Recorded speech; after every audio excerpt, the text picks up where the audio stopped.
Welcome to the Bringing Intimacy Back show, where intimacy is real.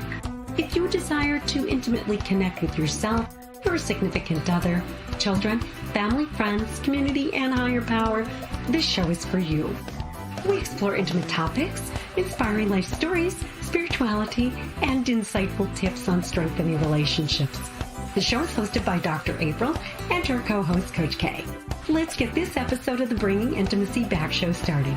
We share with you today the secret power to intimacy to create a life you love or love the life you create. Now, here's your host, Dr. April, and co-host, Coach K. Welcome to the Bringing Intimacy Back show, where intimacy is real. How are you doing, Coach K? I am doing amazing. And how about yourself? Good, except we've got a little bit of chill in the area here in Florida, so. Well, I will take your kind of chill because it's at least above 30 something that I woke up with this morning. Yes. But I think here in Southwest Florida, we are very thankful for the coldness, just because it's been a hot summer and everything else that's going on here. So, yeah. I can only imagine the gratefulness of a lot to just be able to be here. Right, definitely. And even I'm just going to jump right in because we have a lot to talk about today. But in the sense of the gratefulness, one of the things that I'm grateful for is the American Red Cross. They have been doing an extremely great job here in Southwest Florida, where we've had a lot of devastation. So I just want to highlight them. They're a strong network of volunteers that have been providing food, shelter, and other necessary needs. So www.redcross.org. I just wanted to bring that out there. Yeah, great organization. Yes, definitely. And the other thing that I'm going to share with my audience is that also in Southwest Florida, in my own practice, I don't know if I got a chance to tell you, Coach K, but it turns out that we're going to need a new roof and due to a variety of other extra stuff. It's a shopping plaza. And so we're also trying to raise funds because this is 19 different owners that are being affected by. So definitely check out the Del Prado Mall Association website. So that's enough of that. Okay. And this month we're highlighting couples, and I am so excited because we have a special couple that's coming on. Yes. I love when we're talking to couples. Togetherness is awesome on every level in the world. So whenever we can have couples on together, all for it, especially when we're bringing intimacy back, right? Yes, definitely. And I love to talk to couples and couples who are doing well, and because it gives hope. You know, right. There's so many couples out there that are struggling, that don't know which way to come or which way to do. This gives hope. So, yeah. And what's special about this couple is that, well, first, number one, I met the young lady a couple of weeks ago. Her name is Chasity, and she and I connected. And I like her because she's also not only in the field, but she is also an entrepreneur. And I believe you've met with her too. Yep. Yes. So I'm excited about that. And then she was just so excited about her romance. And what's also exciting about this couple is they're engaged. That engagement process is so sexy. Yes.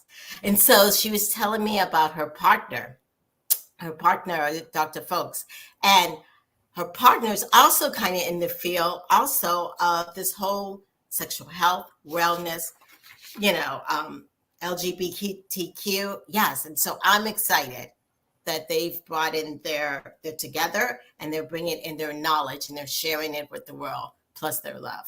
Yes.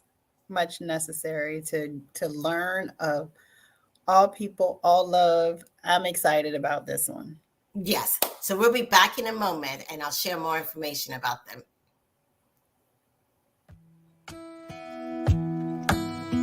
Life can be overwhelming sometimes. We think we are a burden to others. We think that it's better to hide it and suppress our hurt, but it's not. As Cave Coral Therapists, we will provide you with quality, confidential counseling services in a relaxing and peaceful environment. Talk to a professional today. Book an appointment on www.capecoraltherapist.com or call 239-565-6921.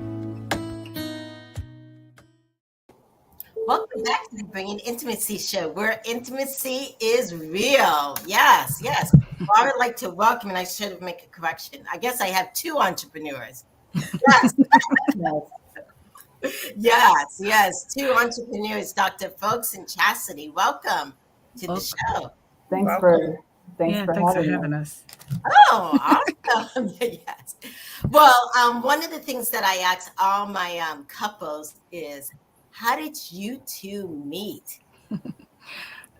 Babe, you wanna tell the people? Yeah, well, we actually met, I think the first time we met was actually through the anthology, right? Mhm. Yeah, so we were working on an anthology together, and the editor or the visionary author placed people together as accountability partners. And for whatever reason, she chose to place Chasity and I together as accountability partners. And yeah, I don't know, I think it was just the universe or something. And so we actually ended up developing a really good friendship rooted in that, and just kind of working with each other and working through our chapters and supporting one another. And it's a relationship that was able to stand the test of time. And so even well beyond the making of the book, we stayed in contact and stayed in one another's lives. What would you add to that, Dave? That pretty much sums up how we met. Yeah. It doesn't sum up how we it doesn't sum up how we became a couple though, but it definitely sums up how we So we were friends for many years before I decided to shoot my shot. That's a whole other thing. You can't leave out the good parts now. I know. That's what we want to hear. Yeah, so we were friends for many years, and then I don't know what happened. I say this kind of playfully, but kind of seriously. So what happened was one day, Chasity was doing a presentation. I'll never forget it. She had on a blue shirt and blue eyeshadow. And I don't know what it was about that day. All this time, we've been friends. It was completely platonic. We were just, I think we had friend zoned each other. Like we just were friends. But that day, something just, I don't know. I looked at her on the screen and it was like, I had never, all of a sudden, I was just like, wow, I am interested to know her in a different kind of way. And so I kind of sat with it a little bit. I was a little nervous about it. I was in a relationship at the time. And I was trying to figure out kind of how best to navigate it. And polyamorous. So I spoke to my partner and said, hey, I think I am actually interested in Chasity, which I know is kind of like all this time we've just been friends, but like something shifted for me today. And my partner was like super understanding of it. She encouraged me to shoot my shot. And so I decided I would shoot my shot. And I'm kind of a poetic guy. So I wrote a poem and it was a whole thing. And so, yeah, I shot my shot and she said yes. And I was like, really? So you just threw the ball at the court, and if it landed, oh well. Yeah. So she said yes, and I was like, cool, like awesome. So let's do this, and the rest is history. The most crazy part about the shot shooting portion was I had just broken up with a boyfriend, and I was I kind of said my little prayer to the universe. I said, whomever and whatever you have that is in alignment with where I'm going with my life, I'm ready. And like that was like the day of or the next day when he shot his shot, and I was like, okay. Right. They say be careful what you ask for. And so that's what I asked for. And fast forward, next month makes 2 years since he shot his shot. And here we are. Yeah. That is but this may be completely off topic, but listening to Dr. Fowlkes say that it was the blue shirt, the blue eyeshadow, that's your throat chakra. And all of this came through communication. You spoke to the universe. You wrote this poem. Communication. It was definitely destined. I love it. Yeah. I love our love story. I do too. I do too. So Chastity, tell us about Dr. Fowlkes. What's so special about Dr. Fowlkes? Oh man, I'm a sapiosexual, and so intellectual stimulation is definitely key for me. But prior to that, this is both. This marriage will be both mine and Dr. F's. I'm gonna just call him Dr. F's. Okay. Dr. F's second marriage. So we both were married prior. I knew Dr. F's ex-wife and things like that, and I watched how he treated her and their relationship, and it was just a beautiful thing to see a black man show up in that way, and to cater and to love and to worship their partner, never knowing that one day he would be mine, but just watching that, and he was just such a good guy, and still the same today. He is an amazing human being. Super duper smart. Um, Always champion the fight of the LGBTQ plus community, but now in such a bigger way and on a bigger platform. Super proud of this guy. He was named one of LinkedIn's top 10 LGBTQ plus voices to follow this year. Oh, Yeah, he's wow. big time. Go over there and follow him. And just I've been an entrepreneur since 18, I guess, but now they're realizing Girl Scouts are entrepreneurs too. So since I was a kid, but I'm a serial entrepreneur. I have quite a few things in the irons in the fire, but to finally be in a relationship with someone, even if that, full-time entrepreneur, serialpreneurship is not their goal or their vision, that they can actually understand it. Also being with someone who's also in the mental health field that actually understand it. Dr. Fowlkes is a licensed clinical psychologist. And so it just made sense on so many levels. There were so many similarities. There's so many things I don't have to try to explain or try to prove. And then when I think about, wanting to create, generational wealth and change the trajectory of my family's life, I couldn't ask for a better partner to do that with. We are different in so many ways, but it balances us out. It's kind of like the perfect fit, if that makes sense. It's the last piece of the puzzle for me. It's the last thing that was missing, was to actually have, a life partner. And as my very dear colleague, Dr. Lex states, get you a lover. And I'm like, I finally have a lover. Like I finally have someone that I feel like I'm in partnership with. So I could keep going on and on, but I'll stop there. So I'm completely embarrassed. But thank you. We are polar opposites, so she's glowing and I'm blushing, but I'm grateful. Yeah. Yes. Wow. Yes. Well, tell the audience about Chastity. Oh man. Yeah. So Chastity is amazing. So Chastity is a relationship and sex therapist, and I'm a clinical psychologist. So we both, have a background in mental health, but it's funny how differently we view certain things. Some of the stuff that makes me like want to curl up in a ball and like hide because I'm so embarrassed. She's like, let me put it on a t-shirt,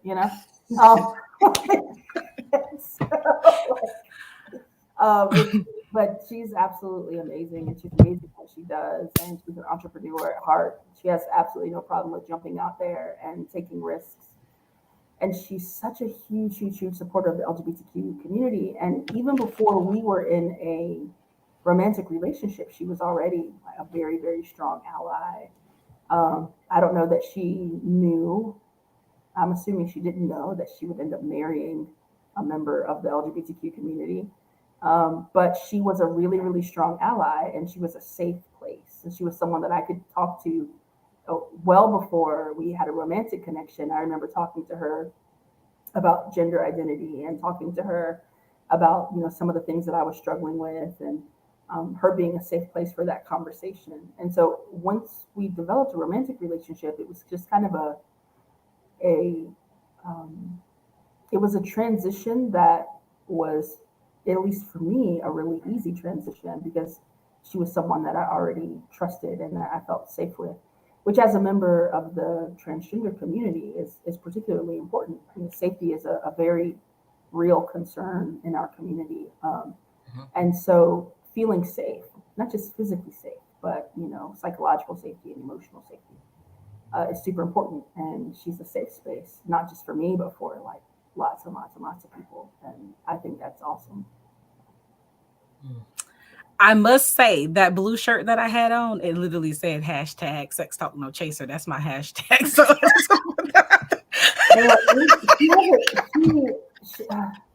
she has a shirt, and I had to tell her, you know, we've been talking a lot about spirituality, right? And I had to tell her, you know, like, could we just make sure we don't, you know, when we go to church, could we just not, you know? And she's been really great, because I always worry that she's going to pull out. She's got this shirt that says "It's the clit for me." Yes. Yeah. That I am like absolutely horrified by. And I mean, they say come as you are to the church. Exactly. And if the clit is how you come, then so here I am. I'm like, please don't wear your "It's the clit for me" shirt. And she's like, but God made the clit. And I'm like, with a sole purpose. Yes. It only has one purpose. Yes. yes.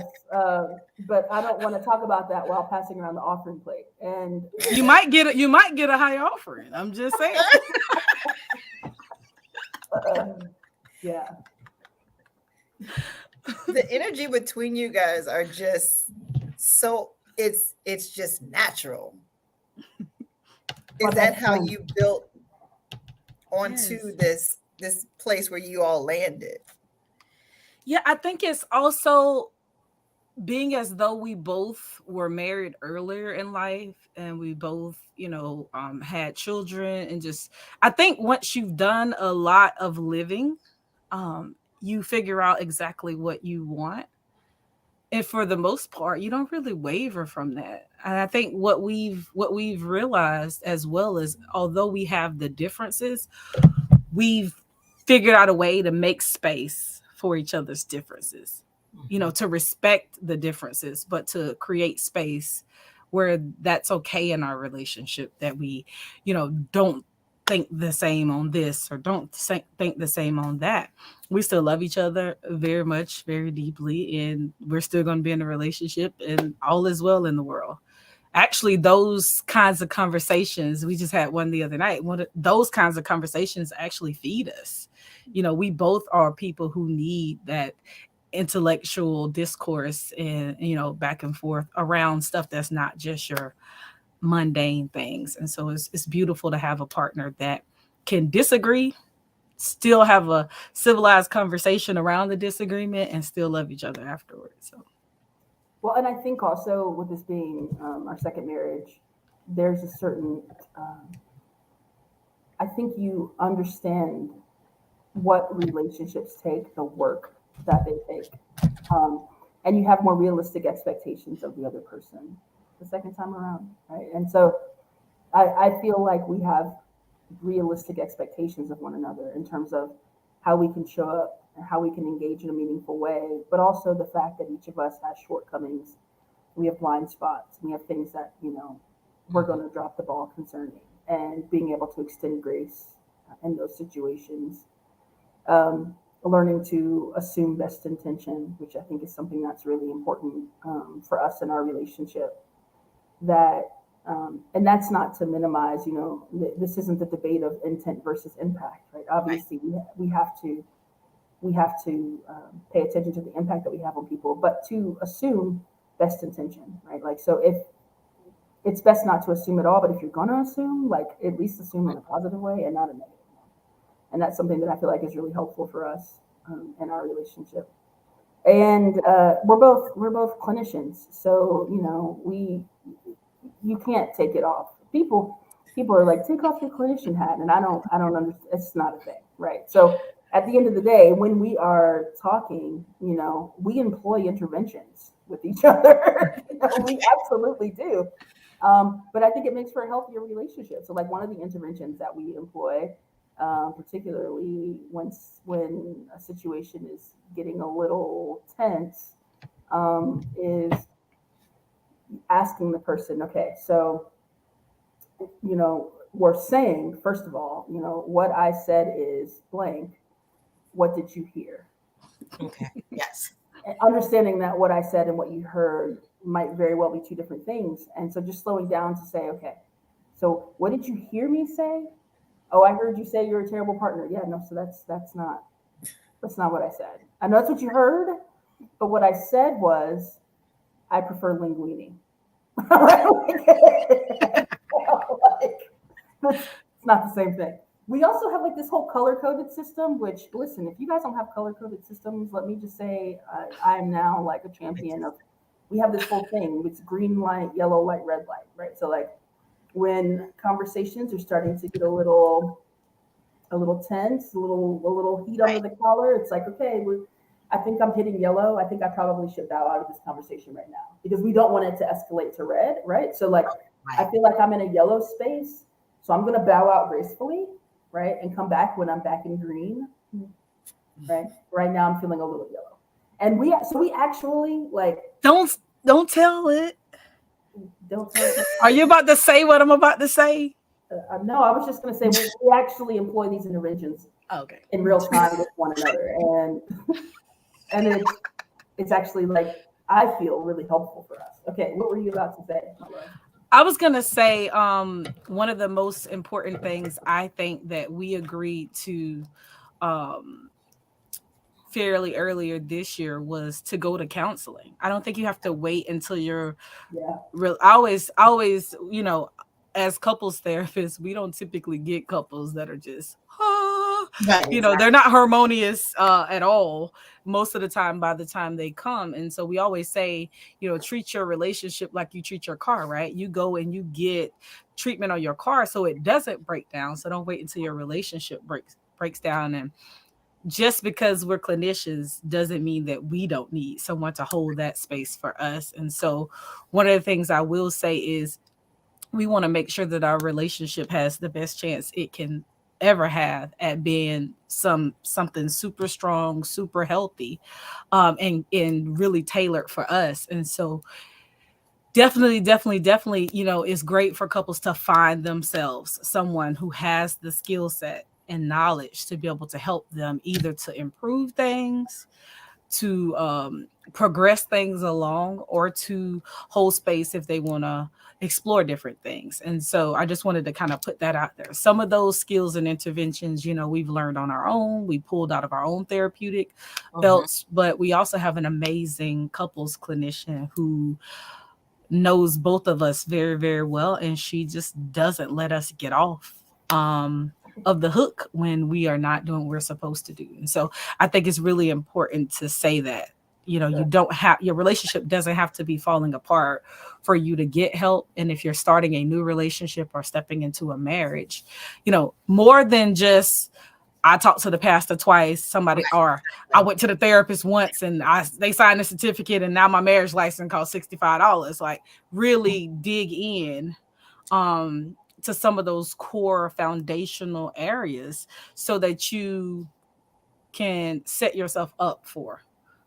success versus failure. So, yeah. One thing I'm curious about, you both give so much to the community, to your work, to other things, and have, people depending on you. How do you find time or space, as you guys say a lot, for each other? How do you guys balance that? That's a good question. You want me to take it or you want to take it? Yeah, take it away. Okay. Well, we also are technically in a long distance relationship now. Right. We started off long distance. He moved to Florida, so we work long distance, and he's taken an amazing position at his alma mater, and so now we're back long distance. And so I think communication is key. And we say that all the time about all the relationships, but I think when it is a long distance situation, it's a little bit more tricky. But we check in with each other. We text each other, if we can throughout the day. We also have this thing, AC started it, where if we haven't heard from each other in a while, we'll call and be like, "Hi, my name is Dr. Fowlkes. I'm your fiance, just in case you forgot." And I'll do it to him as well. But video chatting, planning time to spend together, and when we are together, really making sure that the time we spend apart is time that we can not otherwise get out of. And so I think it's about balance. It's about prioritizing, but also being with someone who had something going on in their life and that was busy was actually like part of that prayer to the universe. Right. Exactly. Because if I'm a busy entrepreneur and you're someone who doesn't have a whole lot going on, then it will take a huge strain in the relationship. But I say being intentional. I think we're intentional with the time that we do spend. I think we both probably want to spend more time. And so we have to get more creative for that. But that would be my answer. I don't know if Dr. F has Yeah. So I think dating is important, and I consider everything a date. Everything is a date, right? So like going to get pizza is a date. We go to pizza, we're going on a date, right? We might eat the pizza in the parking lot, and it's a date. Right? We watch politics together at 9:00. It's a date. Everything is a date, and so we have Wordle wars. It's just it gets serious about the Wordle. We're competitive now. We get on Wordle. We talk a lot of trash, right, on Wordle. Right, but we're going back and forth on our Wordle. We say 1 out of 1 until somebody. Until I'm the one who won first. No, and then you want to go to Wordle icons? 2 out of 5. But we're really intentional. So even though we're distant, we make sure that we take time out to not just to have the heavy conversations and then here's what's going on in my day-to-day life conversations, but then also separating time for play, even though we're at a distance. And so play for us might have to be Wordle because we're in 2 different places, but it's a way for us to still include play in our relationship. I'm glad to hear you when you said that you take the time for the heavy conversations too, because I know sometimes with long distance relationships, people don't get into the heavier things because it's like, well, when we're together, I just want to concentrate on the good times. Mm-hmm. So what would you say to those folks that are saying, I only want happy times when we're together? In the words of Dr. AC Fowlkes, you can do hard things.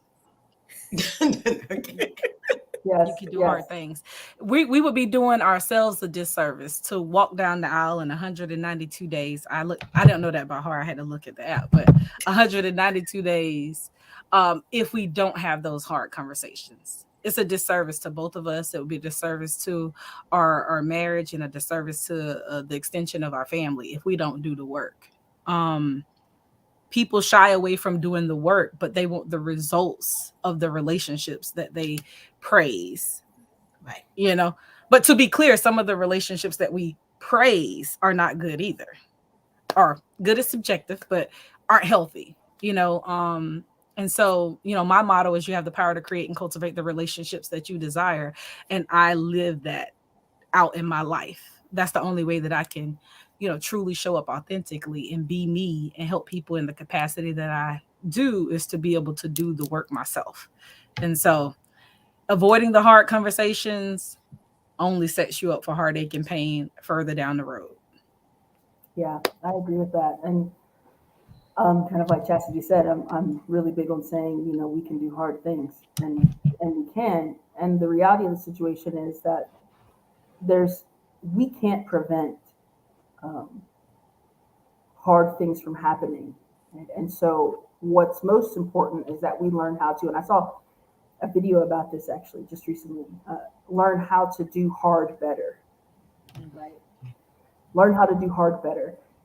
It's not, we are always looking for stuff to get easier. And it's this amazing video. I'll maybe send it to you. It was a basketball coach from Duke, I think, that was saying how oftentimes people lead their lives hoping for things to get easier. The reality of the situation is that it's not that things get easier. Things are not going to get easier. What happens is you learn to do hard better. Mm-hmm. And I think that is just so true and so on point. Like, relationships are hard. They just are. You know, parenting is hard. Co-parenting is hard. Extending your family is hard. Long distance relationships are hard. Short distance relationships are. It's all hard. But we have to learn how to do hard better. And so I think, and that's where, you know, getting that additional support, whether it's a relationship coach or whether it's a relationship therapist or whether it's a person of faith or whatever the case may be, getting that additional assistance so that you can learn how to handle hard better, I think really is something that I can't overstate the importance of. See, now y'all know why I'm in love with him. Listen to him. And you sitting there like, that's my boo. I can listen to him all day long.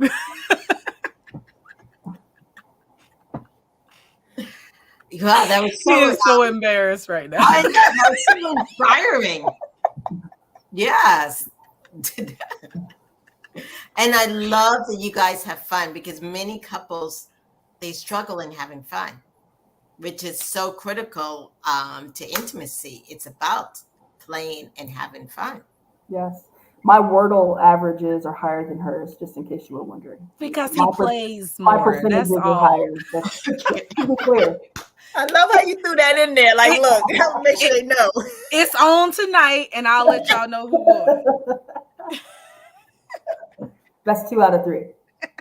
So just knowing that this is about sexual health and wellness, I love that the key points that you guys are speaking on is communication. Mm-hmm.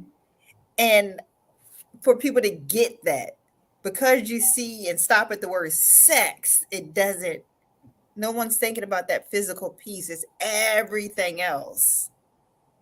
So how do couples express, what's the connection between mental health and sexuality, and gender?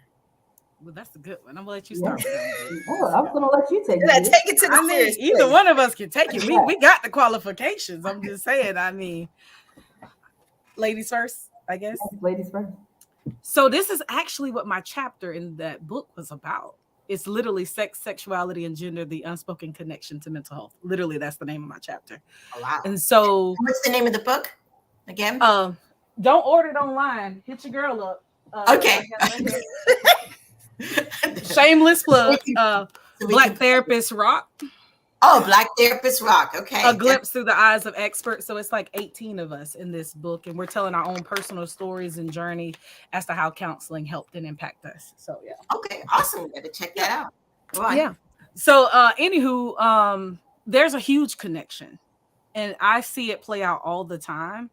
I think I always say our mental health and our sexual health is just as important as our physical health. I think in the world and society today, we focus on physical health a lot more than all the other things. And we think that mental health is a stigma, but sexual health is way more stigmatized than mental health is. A lot of people don't see that there's a connection, right? And I'm going to put it in the terms of how I see it play out with couples and in relationship. It's kind of like, let's say we're talking about a heterosexual couple.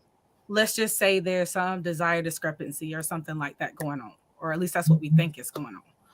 Or the couple might come in and this partner, the guy wants this, maybe this is sex, and she wants intimacy, and them not being able to see how the two connect, but then it's showing up in the relationship as frustration,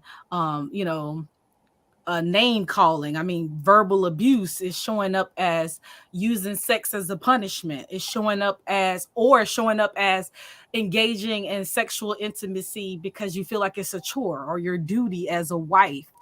All of these things. It's a trickle down effect. I mean, we've all been in that office and we see that one person and we like, I know what's wrong with them. Mm-hmm. They're sexually frustrated. Right? You go down the checklist of all the things. Okay, all that's good. Yeah, you sexually frustrated. That's what it is. But happy chemicals only excrete naturally in 3 different ways, right? Right. Exercise, sex, and drugs. 2 of those things are healthy. Like, to be clear, Yes. right? But with that being said, not everybody is partnered as well. And so I always tell people self-pleasure and self-exploration is also a positive thing.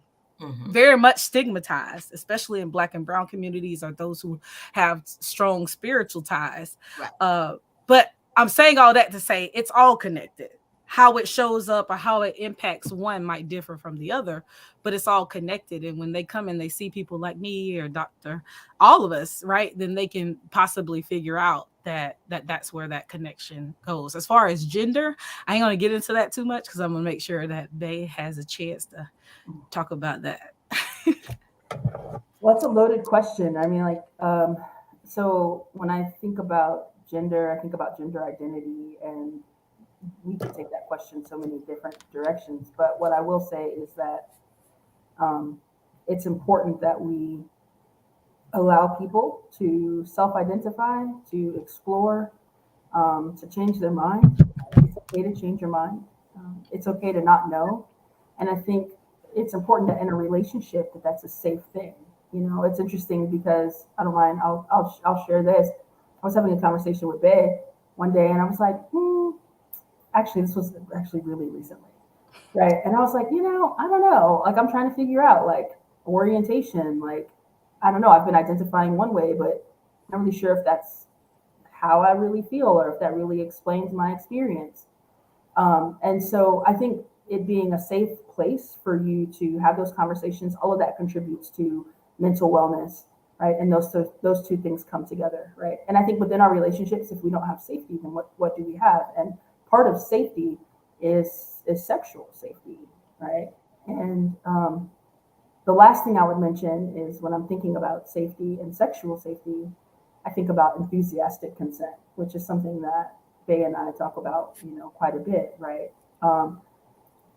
She brought up the obligatory sexual exchanges, right? The fact that someone gives consent is sometimes in and of itself not even enough. Is it enthusiastic consent, right? Or is it like, fine, okay, right? Like, fine, okay. And so I think that if you're in a relationship where you're prioritizing enthusiastic consent and where you're prioritizing and making it safe for people to not know and to figure it out and to explore and to question, then you're in pretty good shape, and you might not always want the same things, and there might be desire discrepancies, but I think that's why it's important for you to have that communication and for you to be able to talk about what it is that you desire, what is the underlying need that you're hoping to meet. And if there's a way, if that particular way isn't something that your partner's comfortable with, is there another way that you can meet that underlying need, right? Because at the end of the day, when it's all said and done, we're all in a quest to meet underlying needs. Most of the times, we're not trying to fulfill what's on the surface. There's something deeper that we're looking to address. And so we might not agree on the mechanism by which we address it, surface level, right? But if we can be open and honest about the underlying need, then we can maybe find another mechanism by which to address that need that we can agree upon. Wow. I was also going to say, and this is really important, I think, to both of our work, Yes.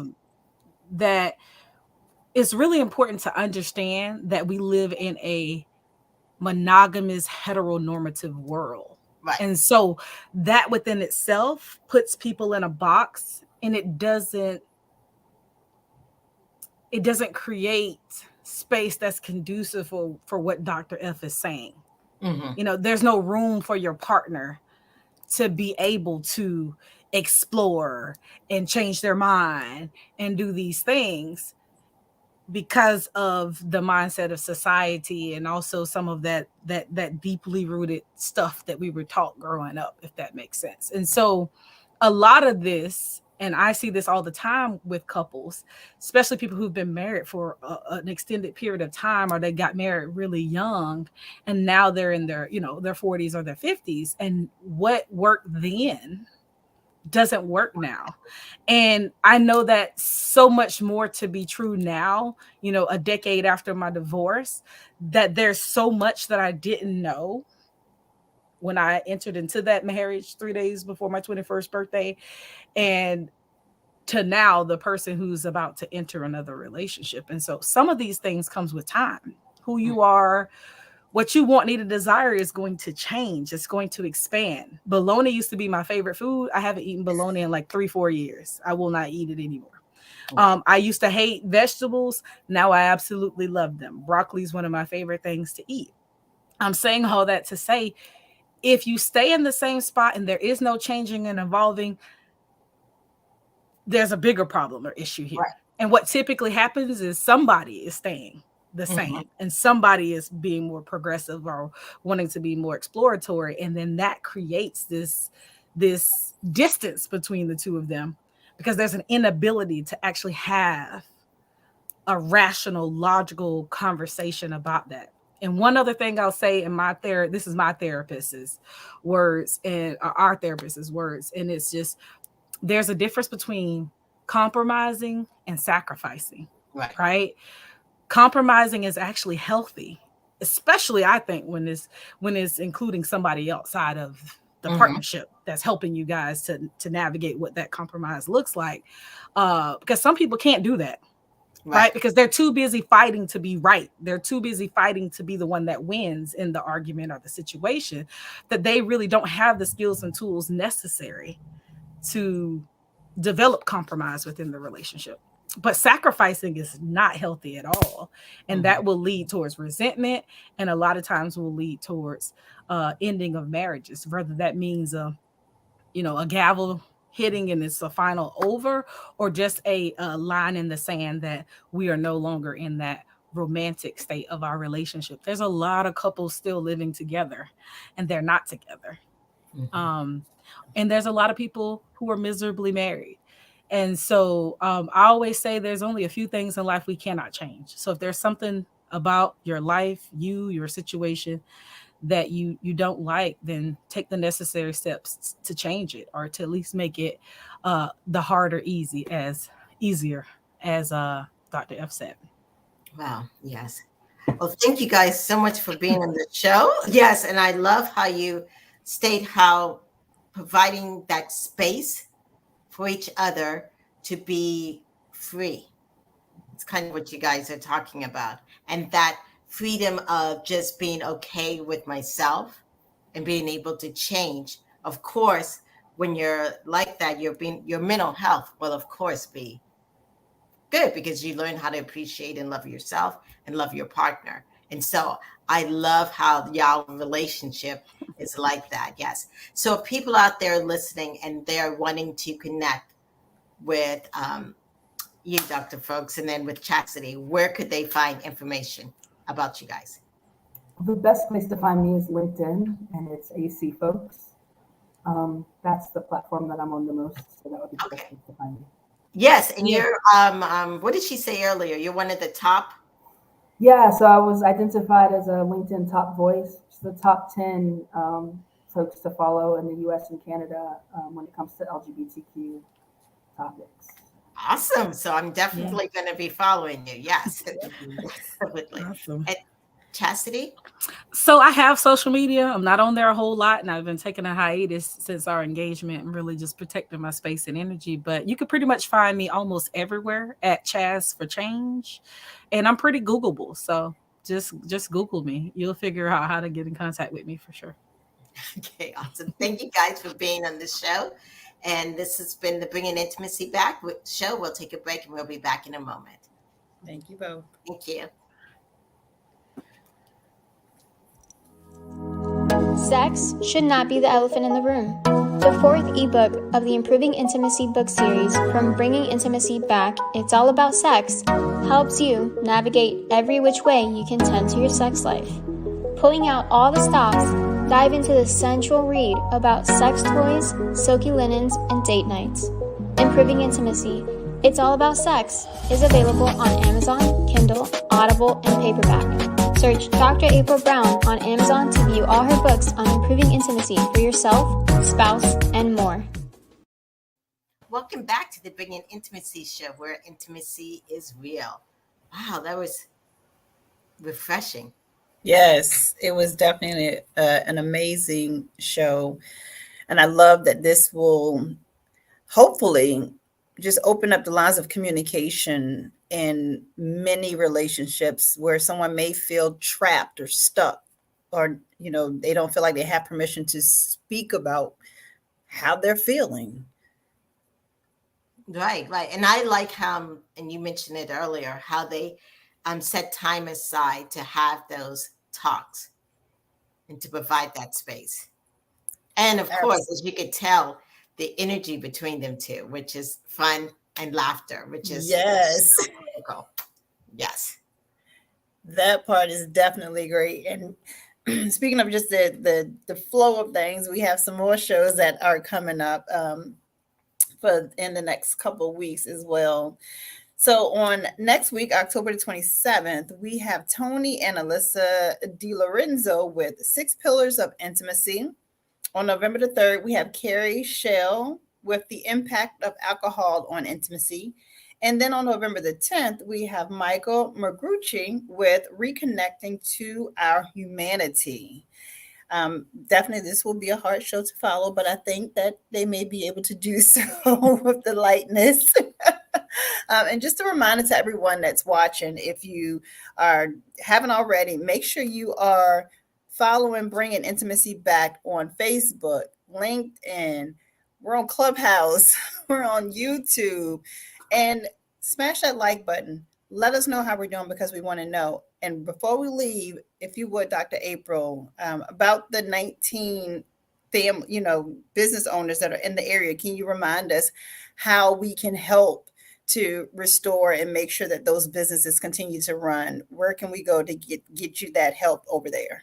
Okay, yes, we can definitely go to a GoFundMe under Del Prado Mall Association. And like she was saying, there's 19 different business owners there that this is their livelihood, and you'll see the GoFundMe account.